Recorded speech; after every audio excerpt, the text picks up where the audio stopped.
C'est ce qui était attendu de la première conférence sur l'assainissement urbain au Congo, les conclusions des échanges.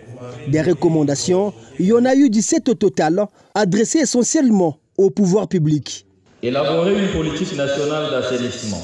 Transformer la circulaire instituant chaque premier samedi du mois l'opération ville, village et habitation propre en une loi contraignante. Faciliter l'accès au financement pour les ONG évoluant dans le secteur de l'assainissement. Doter les arrondissements des subventions spéciales d'assainissement pour encourager l'implication communautaire. Créer des clubs d'assainissement dans les quartiers au sein des écoles. Mettre en place des points de collecte de déchets et d'initiatives locales. Procéder à l'installation des bennes à ordures, facilitant le tri dans chaque quartier. Constituer au sein des communautés des brigades d'assainissement. Il va falloir également sensibiliser et réorganiser les communautés sur les questions d'assainissement, élaborer une cartographie d'assainissement urbain et rural au Congo. Les participants souhaitent que l'assainissement soit désormais une question éducative.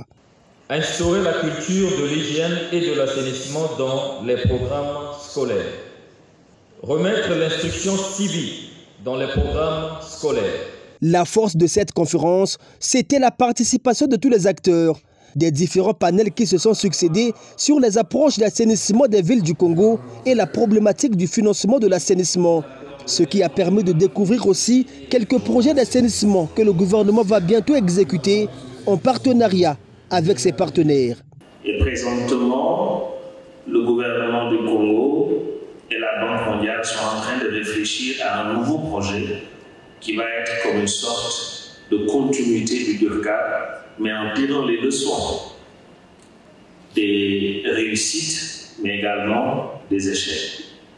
Et moi, je voudrais inviter le ministre et les autorités congolaises à réfléchir surtout sur les manquements qui ont pu être observés dans la mise en œuvre du projet DURCAP pour que ça ne se reproduise pas, à la fois dans le prochain projet, mais également dans les projets des autres bailleurs.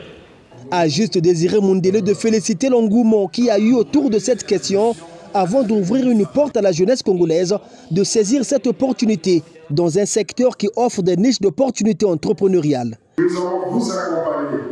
Telle est l'instruction du chef de l'État. Nous devons vous accompagner à trouver déjà le modèle économique de vos projets. Nous allons nous appuyer sur le FIGA, sur le fonds d'impulsion, pour vous aider à structurer votre projet, vous aider à quitter l'informel et à migrer vers le formel, vous aider à être des champions, des vrais champions dans ce métier de l'assainissement au sens large, c'est-à-dire dans le cadre de l'économie circulaire, pré-collecte, collecte, transformation, valorisation. Donner aux populations à la fois la carotte, c'est-à-dire la sensibilisation, mais aussi la chicotte qui sont des sanctions possibles en cas de non-observation des recommandations et lois sur l'assainissement. Juste Désiré Mundélé doit être plutôt dur que souple. Au grand mot de grand remède, il faut que des solutions préconisées à cette réunion soient véritablement concrétisées sur le terrain afin que cette conférence ne soit pas une simple formalité.